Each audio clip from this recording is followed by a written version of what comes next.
Hi, folks. Thanks for stopping by. We've just taken our most recent article and converted it into a podcast so that you can listen to it on the go. Yes, we used AI, but the insights we share aren't diluted in any way. Enjoy. Right now, at this exact second, there is someone sitting at their computer with like 500 perfectly categorized ChatGPT prompts just saved in a folder. Oh, absolutely. Hundreds of them. Right. And they probably have this 14-step automated Notion dashboard that's synced via API to, I don't know, 3 different calendar apps. Yep, the classic setup. Exactly. And I bet they've watched 40 hours of YouTube tutorials this week alone on like how to optimize their workflow. Just this week. Yeah, just this week. But here is the crazy part. They have absolutely zero published content. Nothing. Not a single thing. Not a post, not a video, not a newsletter. They are completely trapped in what is basically the ultimate modern digital illusion. So welcome to the deep dive. We're incredibly excited to have you with us today because you, the listener, well, you are the vital third member of this conversation. And it's an illusion that is becoming dangerously common, I think. Like, we are living in a moment where the tools we use are more powerful than ever, yet people are using them to, just dig themselves into a hole of endless preparation. Exactly. So today we are looking at this foundational document. It's called The Creator versus Consumer Trap. And it explores this massive, rapidly growing divide in the modern digital economy. It's a really fascinating piece of work. It really is. It outlines this paradox where people are turning to artificial intelligence to become like hyper-productive creators, only to get completely paralyzed. Yeah. They just watch endless videos about how to be productive without actually making anything. Yeah, the infinite research loop. So our mission for this deep dive is to move you from being a passive observer to an active builder. Yeah. We are going to systematically dismantle the psychological barriers that keep aspiring creators, maybe even you, trapped in this perpetual research mode. Because we really need to pull back the curtain on why this happens. As we'll explore, this isn't just about bad time management. Right. It is about a hidden psychology of avoidance, really, and an ecosystem that's engineered to keep you clicking, giving you this false comfort of feeling prepared. Okay, let's unpack this. We have millions of people right now who want to become AI-powered creators. Millions. Yeah, they want to build digital businesses, personal brands, automated publishing machines, all of that. But when you look closely at their actual daily habits, they aren't creating. No, not at all. They were just downloading templates, bookmarking new tools. It is like they are playing a video game, but they are stuck in the tutorial zone forever. That is exactly what it feels like. Right. They are maxing out their character stats, collecting all the best armor, picking up every single magical item, but they absolutely refuse to step into the arena to fight the boss. And because they never fight the boss, all those stats are completely useless. That's a phenomenal way to visualize it. You were just staying in the safe zone. Yeah. The AI economy has essentially spawned an entire industry built around, well, productive-looking procrastination. Oh, for sure. People turn to these tools to accelerate their output. I mean, they want to write faster, code faster, design faster. That's the promise, right? Exactly. That's the marketing. But the irony is that instead of generating outputs, they get totally sidelined by consuming content about the tools themselves. They substitute the act of creation with the act of observation. And there's a really crucial distinction to make here, which the document highlights. It's the difference between building libraries and building leverage. Think about the fundamental difference between those two things. A library is just a collection of information. It's static. Right. It is stored potential energy. You can have the most beautifully organized, color-coded library of prompt engineering tactics in the world. But if it just sits there on your hard drive, it's essentially digital hoarding. Like having a massive bookshelf you never read. Exactly. Leverage, on the other hand, is a system that actually produces an outcome in the real world. Leverage is a machine that does work. It's kinetic energy. Yes. When you build a library, you are just preparing to do work. When you build leverage, you are actually moving the needle. To bring this into the real world, let's look at the symptoms. You know you are building a library when your browser tabs are stacked so tight you can't even see the icons anymore. Oh man, the tiny little slivers. Just a tiny sliver of a web page you swear you will get back to.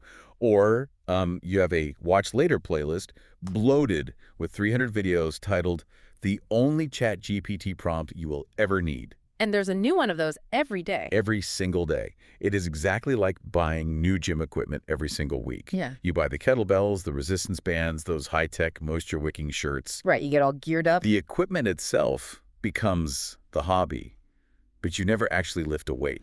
And the most dangerous part of this dynamic is that the person buying the gym equipment genuinely feels like they're making progress toward their fitness goals. But I have to push back on that, or at least ask why that is. I Yeah. mean, if I'm sitting at my desk and I haven't written a single word of my essay, but I just spent 2 hours downloading a massive PDF of Midjourney prompts, Yeah. Why does that feel so incredibly rewarding?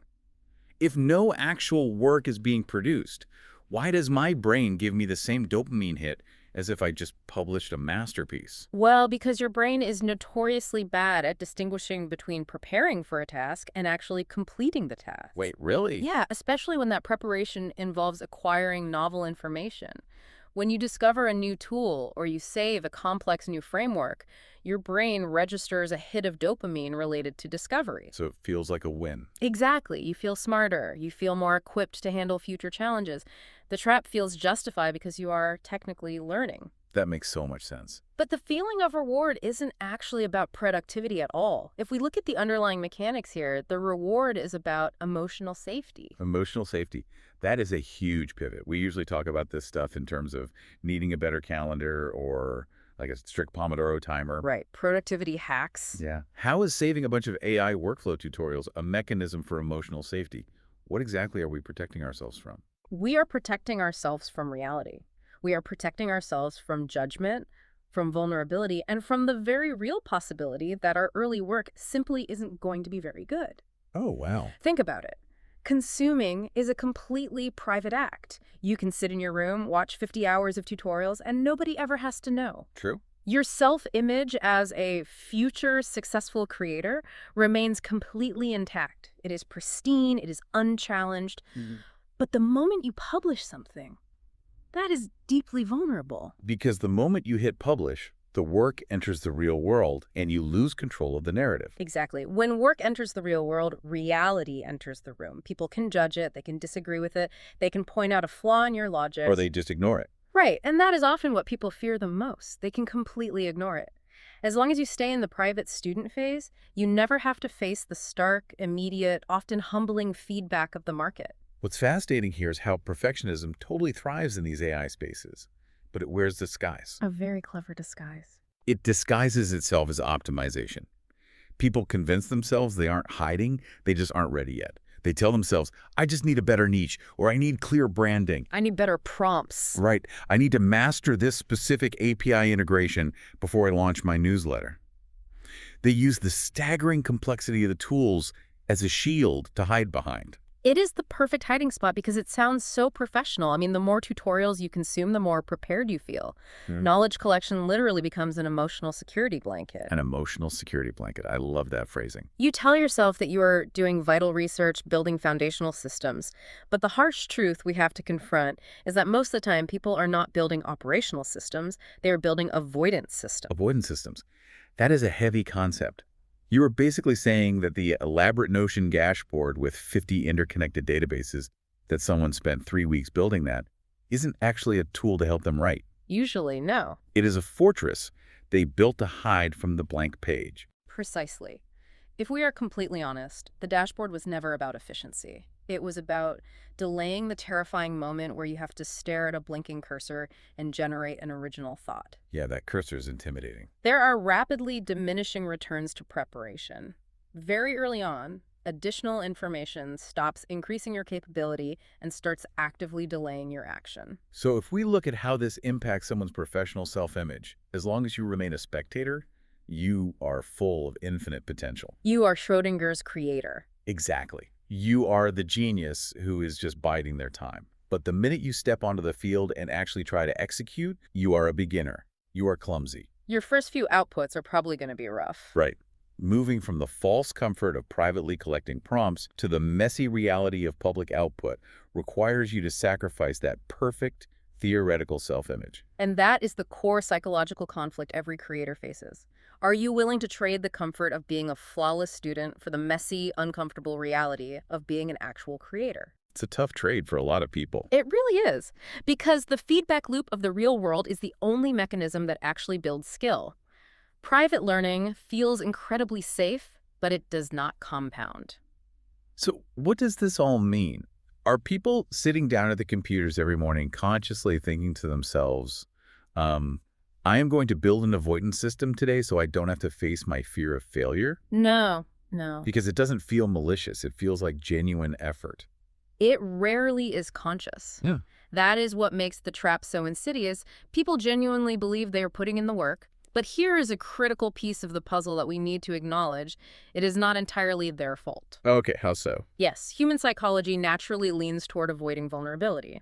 But the environment matters. And the current AI ecosystem is actively weaponized to keep people trapped in this exact loop of infinite preparation. Right, because the problem of procrastination isn't new. I mean, we have all avoided doing our taxes by deciding that the kitchen baseboard suddenly needed to be scrubbed with a toothbrush. Oh, absolutely. But AI has multiplied this avoidance dramatically because the digital ecosystem is engineered for infinite consumption. We are operating in an environment unlike anything in human history. The sheer velocity of change in the AI space creates a perfect storm for the anxious perfectionist creator. Let's talk about that velocity, because the pace of updates is staggering. Every single week there is a new large language model released. Or a new image generator. Right. There is a new tool that promises to automate your entire life in one click. There is a new prompt framework that supposedly makes all the prompts you learned yesterday totally obsolete. And notice how every single one of those updates is packaged? Yeah. Is packaged with extreme life or death urgency. The internet algorithm fundamentally rewards hyperbole and FOMO, the fear of missing out. The titles of the videos and articles are always screaming at you, this changes everything, Yeah. or stop using ChatGPT wrong immediately. You're falling behind. Exactly. You are wasting hours of your life if you don't implement this new workflow today. It is a constant, relentless barrage. This creates what we can call a constant psychological interruption. Imagine you are the listener. You have finally carved out some time. You sit down with your coffee to write your newsletter. Okay, I'm at my desk. You have your topic. You open your document. And then a notification pops up on your phone. An AI newsletter you subscribe to just announced that a brand new model dropped, and there is a video claiming it writes 10 times better than the one you're about to use. What happens in your brain? Panic. Total panic. I immediately think, wait, if I write this newsletter with the old model, it's going to be garbage compared to what I could do. I should pause. Exactly. I abandon the draft. I go watch the video. I try to sign up for the new tool. I realize there's a wait list. I go down a Reddit rabbit hole trying to find a workaround. And 3 hours later, my coffee is cold and I haven't written a single word. I've been psychologically interrupted. You stopped building just to chase the newest upgrade. And the underlying false belief driving that behavior is the idea that a better workflow equals future success. Right. We think the tool is the magic bullet. You think, if I just get this new tool integrated perfectly, my content will be unstoppable. But that is a lie. Workflows do not build audiences. Publishing builds audiences. A beautifully optimized pipeline that never ships anything is just organized avoidance. But we have to look at the hidden tax here. The platforms themselves, the tool creators, the social networks, the content aggregators, they all benefit from your constant attention. They absolutely do. They don't actually care if you build a successful business. They make money, whether you are building your own dream or just passively watching others build theirs.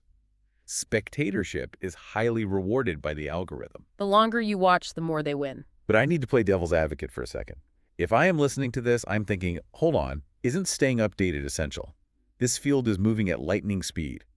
If I ignore the updates, if I don't learn the new prompting techniques, won't my skills become obsolete in a month? That's a common fear. How do we know if we are genuinely keeping our skills sharp or if we are totally trapped in this infinite consumption loop? That is the exact rationalization that keeps millions of people stuck. It is a fair question, but it fundamentally misunderstands how skill acquisition works in a fast-moving environment. Okay, break that down for us. Yes, staying informed has value, but only if that information is applied to an output. Gathering information without applying it is just intellectual hoarding. To answer your question of how we know if we are trapped, we need to move away from vague theories and look at a direct diagnostic test. Let's run through this diagnostic checklist from the source document. Because two very distinct identities are forming in the digital economy right now. AI consumers versus AI creators. Yes. Two completely different paths. And the simplest way to test yourself is this. If you consume more AI content than you create, you are in consumer mode, period.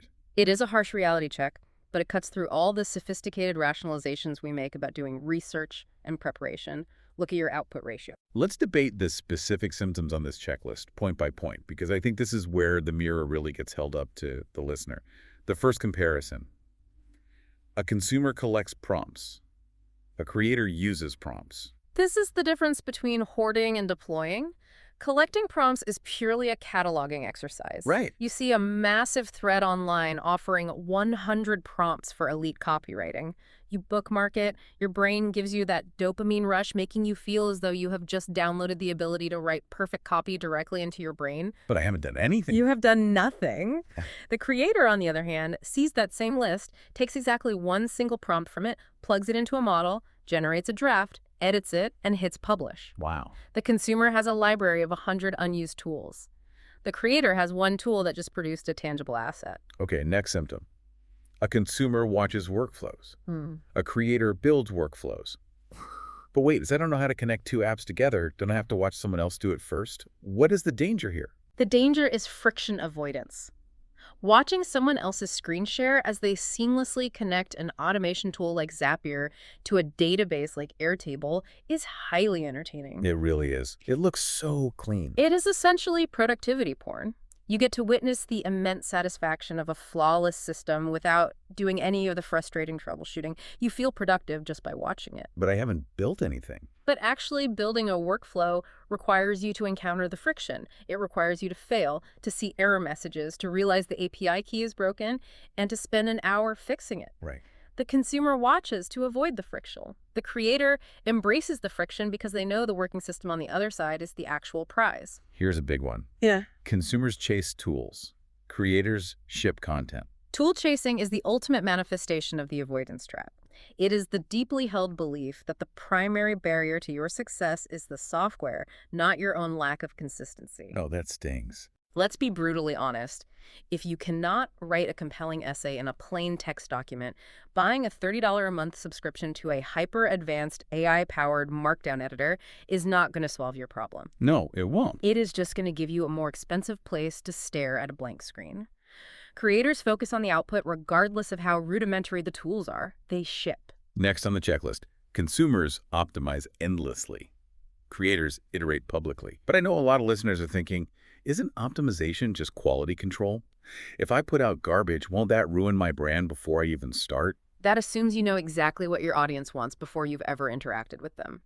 Endless optimization is a private activity. True.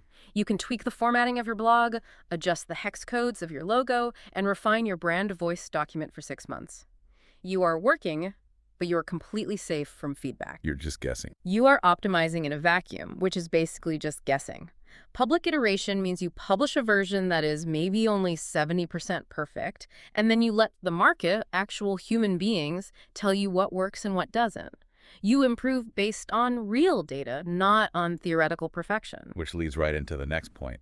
Consumers learn privately. Creators learn through publishing. Private learning assumes that you can figure out the entire puzzle in isolation. It assumes that if you just read enough books, you will magically unlock the secret to audience growth. And does that ever happen? That is a fallacy. Creators understand that publishing itself is the most powerful form of learning. Every post, every video, every piece of code you push live is a probe sent out into the world to gather information. You learn what resonates by observing how people react to the actual work. And the final point on the diagnostic checklist. Consumers wait for readiness. Creators build through repetition. Waiting for readiness is a massive trap because readiness is an emotion, not a fact. Say that again? That is good. Readiness is an emotion, not a fact. You will never feel 100% ready to do something you have never done before. The human brain doesn't work that way. Right. It's designed to protect us from the unknown. The confidence doesn't magically arrive before the action. The confidence is the result of the action. Consumers sit around waiting for motivation or for the stars to align. Creators don't wait. They rely on the brute force repetition of the work to eventually produce both the skill and the confidence. Here's where it gets really interesting. The data points to this fascinating idea that Clarity rarely arrives in isolation. It arrives through execution. Yeah. We tend to treat these AI tools as our primary identity. We put prompt engineer or AI automator in our bios before we've even built anything of substance. Which is so common. By identifying with the tool, we avoid identifying with the messy, vulnerable work of being a creator. Exactly. The tool is just a lever. If you define your entire identity by the lever, you forget that the whole point of the lever is to move the boulder. Yeah, you're just holding a stick. The goal isn't to be an encyclopedic expert in the AI tool itself. The goal is to be a prolific creator who happens to use AI tools to execute their vision faster. So if you are listening to this right now and you are having a sinking feeling in your stomach thinking, oh no, I am definitely in consumer mode. I have 500 bookmarked threads and I haven't published a single thing this month. How do we rewire that? It takes effort, for sure. How do we trick our brains into craving the output instead of the input, especially when the internet is constantly screaming at us to learn more? Breaking the cycle requires a concrete, multi-step escape plan, and it begins with a fundamental shift in how we orient our daily goals.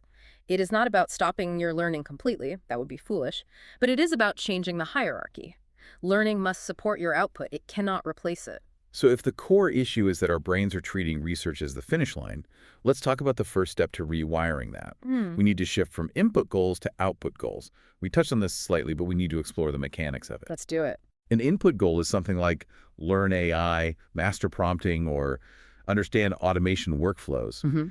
What is the fundamental flaw with structuring your day around input goals? The flaw is that input goals are infinite by design. They never end. You will never, ever finish learning AI. There is no graduation day. The finish line just keeps moving. The horizon constantly recedes. If your daily to-do list is filled with input goals, you can dutifully check them off every single day for an entire year, feel incredibly productive, and still have absolutely nothing to show for it in the real world. You've consumed vast amounts of calories, but you haven't burned any energy to move yourself forward. So we need to shift to output goals. And these have to be highly specific, finite, and measurable. Things like publish 3 posts weekly, record 1 video weekly, write 500 words daily, send 1 email every Friday. There is a powerful phrase we need to focus on here. Outputs create reality. Outputs create reality is the mantra you need to adopt, because until an idea is externalized, until it is written down, recorded into a microphone, or coded into an app, it doesn't actually exist anywhere except in the confined space of your own head. It's just a thought. It is a ghost. It is a hallucination. An output goal forces you to manifest that idea into the physical or digital world. And once it is in reality, reality responds. That response creates feedback. That feedback creates skill. Right. And that skill creates the clarity you were so desperately searching for during your endless research phase. Execution is the fastest, most ruthless teacher in the room. Which brings us to the next step, which is arguably the single most important rule in this entire deep dive. Create before you consume. Absolutely vital. You must not consume AI content or any educational content or any newsletters or any YouTube videos before doing your daily creation work. Yeah. Let's break down the psychological mechanism here. Why is the order of operations so critical? This is entirely about managing your cognitive state. Think about what happens when you wake up, pour your coffee, and immediately check YouTube or read an industry newsletter. Which is what everyone does. Yes. You are instantly, involuntarily shifted into a reactive mode. Your brain is absorbing what other people have already done. And what does that trigger? It triggers comparison, insecurity, and the urge to optimize. Oh, I do this all the time. You think, wow, their video editing is so much better than mine. Or they just discovered a new workflow. I better pause my project and learn that so I don't fall behind. You immediately start second-guessing your own plan before you've even started working. Exactly. Consumption triggers comparison. But creation activates an entirely different neurological energy. When you sit down to a blank page before you have consumed anything else, you are forced to be proactive. You have to make the first move. You are forced to listen to your own thoughts. You are focused on generating original material, not absorbing someone else's. The ideal morning routine and operating sequence we want you to adopt is this: create, then publish, then analyze, then consume. But most people completely reverse this sequence. Let's get it totally backwards. They consume for hours, then they overanalyze what they consumed, then they maybe eventually try to create, but by that point they're dealing with massive decision fatigue, so they give up and never publish. Reversing the sequence is exactly how you stay trapped in preparation indefinitely. If you make creation the very first gate you have to pass through every single day, you guarantee output. Everything else becomes secondary. So what does this actually look like at 6 a.m. for the listener? Let's say you have an hour before you have to start your day job. That 60-minute block is crucial. Right, that 60-minute block. Instead of spending that time drinking coffee and reading an AI newsletter about the latest ChatGPT update, you define a specific, non-negotiable daily morning task. You sit down, you open a plain text document, and you prioritize immediate creative output. You write your 500 words. You draft the email. You do the hard, vulnerable work first. Only after you've generated your output for the day are you allowed to go check your tutorials and read the news. It creates a physical and temporal boundary. It protects your most vital creative energy from the noise and the panic of the ecosystem. You are paying yourself first, creatively speaking. Now, I can hear the anxious perfectionist listening to this right now saying, okay, that sounds great in theory, I'll create first, but I don't even have my automated enterprise-grade content stack set up yet. I don't have my 14 tools synced. How can I possibly output anything if my system isn't built? And that very real, very common objection leads us perfectly into the next phase of the escape plan. The cure for that feeling of overwhelm isn't to build a better system. The cure is aggressive simplification. Aggressive simplification. We have to violently kill the fantasy of the perfect system. This is where we need to talk about building tiny systems. The rule is explicitly build a tiny, repeatable system. You do not need 14 tools. You do not need 9 automations. You really don't. You don't need 4 different AI models running in parallel. And you definitely don't need a perfect second brain database. You just need one repeatable loop. The desire for complexity early on is, again, just another form of procrastination. It is our ego trying to build an empire before we have even learned how to lay a single brick. That's so true. When you are a beginner, your absolute biggest enemy is friction. Every additional tool, every extra step in your workflow, every API connection is a point of friction that gives you an excuse to quit when things get hard. We need to walk through a highly functional, radically simplified 4-step process. The document outlines it as capture idea, draft with AI assistance, edit manually, publish, repeat. That's all it is? That's it. Yeah. One channel, one model. Let's analyze the friction points in this loop because its power is in its absolute limitation. Let's walk through it. Step 1, capture idea. You do not need a complex tagged database in Notion for this. You just need a place to put text. An Apple Note, a Google Doc, or, quite frankly, a physical piece of paper works perfectly. Keep it as simple as possible. Step 2, draft with AI assistance. Pick one model. Do not test ChatGPT against Claude, against Gemini for every single paragraph to see which one has slightly better adjectives. Oh, people do that all the time. It takes hours. It's a massive waste of time. Just pick one, give it your idea, and generate a draft. Step 3 is where a lot of people freeze up. Edit manually. Why is this step so critical? Why not just auto-publish? Because if you just copy and paste AI output, you aren't a creator, you are a router. You are just moving generic text from one place to another. The edit manually phase is where you inject your unique perspective, your tone, your lived experience. That's what makes it valuable. It ensures the output actually sounds like a human being. It is where you smooth out the robotic cadence and make it your own. And finally, step 4, publish. By stripping away all the noise, you are just forcing the idea through a very narrow, highly functional pipe. There is a critical insight here. If a system relies purely on motivation, it is broken. Wait, say that last part again? If a system relies purely on motivation, it is broken. A complex 14-step system requires immense motivation to operate because there's so many moving parts that can break, so many places you can get distracted. Right, and motivation fades. Exactly. A tiny 4-step system can be executed even on days when your motivation is 0. It becomes muscle memory. It becomes an unthinking habit. But then we hit the terrifying part. Once you've pushed the idea through the pipe, you have to embrace public iteration. The difference is that creators refine in public, while consumers refine in theory. Which is scary. And this brings us right back to the fear of judgment. Publishing imperfect work feels incredibly uncomfortable. You're worried about low views. You are worried about negative comments. You're worried someone from high school is going to see it and judge you. We have to normalize the fact that your early content will be rough. It will be awkward. It might even be a little embarrassing. It almost certainly will be. And that is completely normal. The goal in the beginning isn't perfection. The goal is simply reducing the friction between the idea and the execution. If we connect this to the bigger picture, Aspiring creators massively overestimate the importance of their first 20 pieces of content. They treat their very first blog post or their very first YouTube video like it is a definitive, career-defining thesis that will cement their legacy forever. It is a profound cognitive distortion. We suffer from the spotlight effect, believing everyone is scrutinizing our every move. But the reality is incredibly freeing. Nobody is watching you as closely as you are watching yourself. That's both sad and relieving. Nobody remembers your awkward beginnings as much as you do. However, they will notice if you never publish at all. We have to reframe what a published piece of content is. It is not a final exam.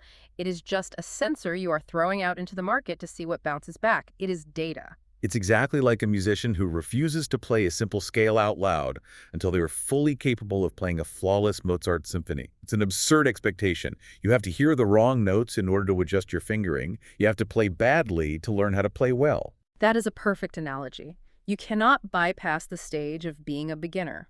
We have to adopt a radical growth mindset. We have to view every single output as an experiment. If you post a video and it gets 12 views, that isn't a permanent condemnation of your worth as a human being. It just means something didn't connect. It is just data. Maybe the thumbnail didn't work. Maybe the hook in the first 3 seconds was too slow. You take that neutral data, you apply it to your tiny repeatable system, and you try again tomorrow.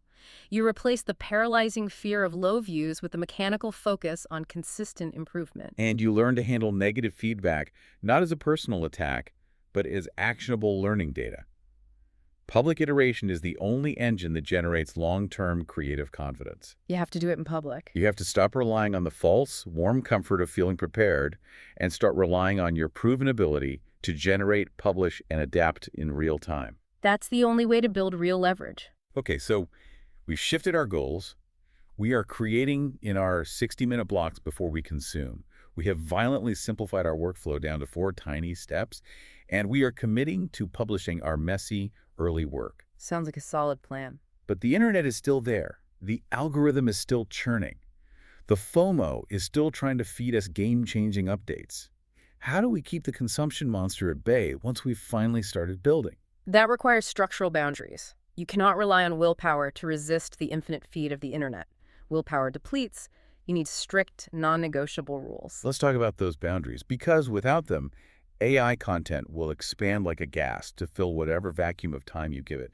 If you don't cap it, it will take over your entire day. It absolutely will. We need to introduce a benchmark, the 3-to-1 rule. Right. For every 1 hour you spend consuming educational content, you must spend 3 hours creating. That ratio fundamentally flips the script. It is a realistic boundary because it acknowledges that, yes, learning is necessary. You cannot put your head in the sand and be completely blind to new developments in your field. Right. You have to stay somewhat updated. But it forces you to ensure that output remains the dominant activity. If you want to watch a 1-hour podcast interviewing a new AI founder, you owe your system 3 hours of deep, focused creation work. You have to earn your consumption. Let's give the listener some highly practical, tactical ways to enforce this. First, limit your tutorials to just 2 hours weekly. Put it on your calendar. Second, institute a rule where you only explore new tools on Fridays. I love that rule. If you hear about a cool new automation app on Tuesday, you write it down on a sticky note, but you do not open the website until Friday. No workflow switching midweek. Wow. And my personal favorite, stop saving prompts you won't immediately use. Let's talk about how the listener can actually track this, because what gets measured gets managed.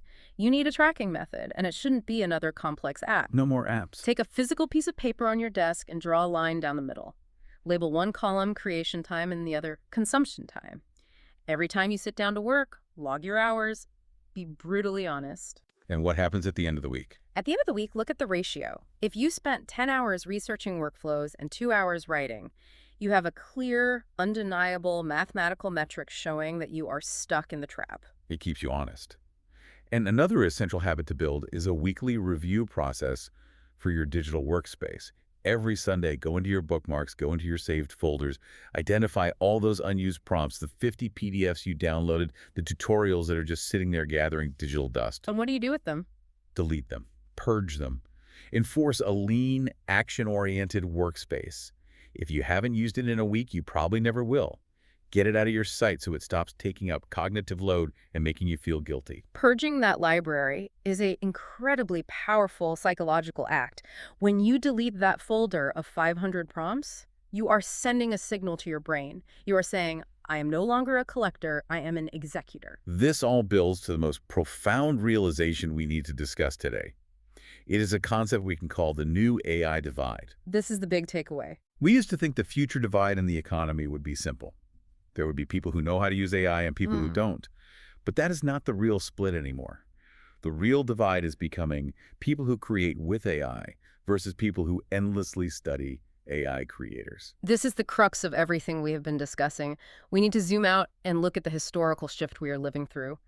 For centuries, information and access were scarce. Right. Monasteries guarded books, universities guarded lectures. If you had information, you had a massive competitive advantage. But we have crossed a threshold. Information is no longer scarce.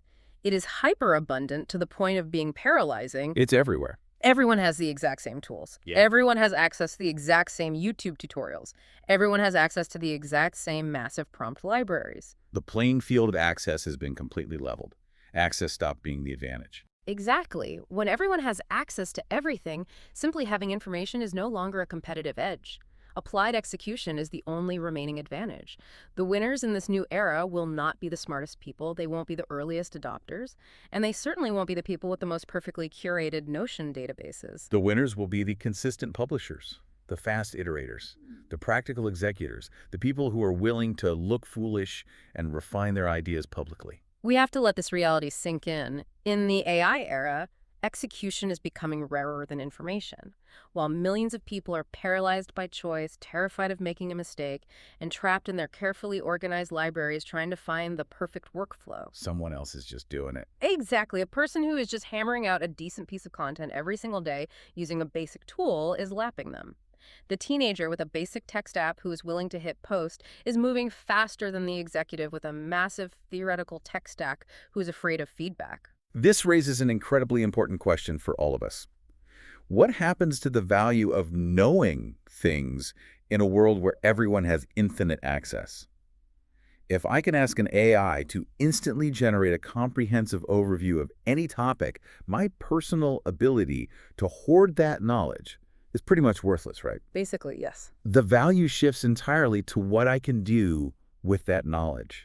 How fast I can synthesize it, apply my unique human perspective to it, and ship it out to an audience. You are absolutely right. Knowledge without application is just high-quality baggage. It feels important, but it only weighs you down without actually moving you forward.